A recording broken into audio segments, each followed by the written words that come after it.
very vivid in my mind, this one, because we don't get them that often. I was in the control room. That's my place for the match days. I sit up there with the CCTV operators and the safety team. The first person to spot it was a steward, standing by one of the car parks, and they reacted really, really quickly. Now, they made the initial call into control room. Then I get an update from the stewards on the ground as well to say that he's gone blue. That's enough to me to say the patient's in cardiac arrest. The number of people that have sudden cardiac arrest in the community that don't survive is depressingly high. Second by second, when your heart stops, goes into a fatal rhythm, your body is starting to die, so oxygen is not being delivered to all of your cells. The point is, with the heart, it needs a little shock to get it back into rhythm, and the quicker you can get defib on, the better it is for the patient. The speed of reaction, the stewards noticing there was something wrong, our team were there within about a minute and a half, recognised cardiac arrest, straight on the chest, straight into CPR, defibrillator was on very, very quickly. The longer you wait it, the less chance they've got of survival. I'm a bit of a football nut. I have 5 season tickets at Nottingham Forest, and I also go to most of the away games, so travelling around the country every weekend, sometimes midweek as well, is what I enjoy doing. It's actually a family occasion when we go to games, so it's that's really why Forest is a big part of my life. I got off the train with some Brighton supporters, and they turned right for their turnstiles.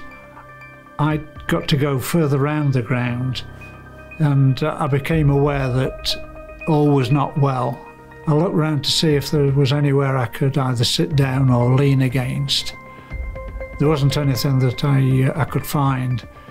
So I then recall taking 2 steps forward, and that's the last I remember until Rob Galloway was talking to me.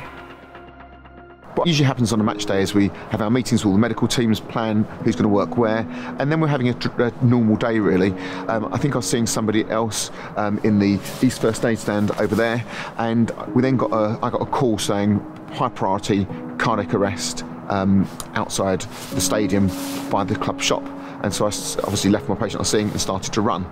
And that's when I saw what was happening. When the team were there within 2 minutes, the defibrillator was on within 10 seconds afterwards, so very quick CPR, very quick defibrillation, and that's what brought Bob back. Shock delivered. We got return of spontaneous circulation after one shock, and we could tell it was going to be really successful because he started to wake up really, really quickly. That first 3 minutes was vital, and it was a perfect illustration of that chain of survival. Early recognition, early call, early commencement CPR, and an AED attached. We've had 7 survival stories out of 7, which something we're extremely proud of. It's something that shows that you can put plans in place, but you've got to deliver them as well. And the key part of that is steward training, staff training, and the defibs that we have on site as well. I knew that I was in the right hands, and all I could do was trust in them. Now, we've had 7 at the AMEX, 7 cardiac arrests since the AMEX has been open the last 12 years, and we've had a success rate of 100%, so 7 out of 7. If you look at the statistics of that, the chance of 1 patient surviving a cardiac arrest is 1 in 20. So for 2, it's 1 in 20 times 1 in 20, it's 1 in 400. If you take it up to 7, the chance of this being due to luck is 1 in 1.28 billion. It's not due to luck, it's due to having defibrillators, it's having people train the CPR, and this type of success rate could be replicated. It's testament to the club investing in a dozen or so AEDs that are all over the club. So we'll have defibs to people within probably a minute or so. I'm in no doubt that had someone not spotted me very quickly, and then 3 St John's ambulance volunteers come to attend to me, then it would have been a very different outcome.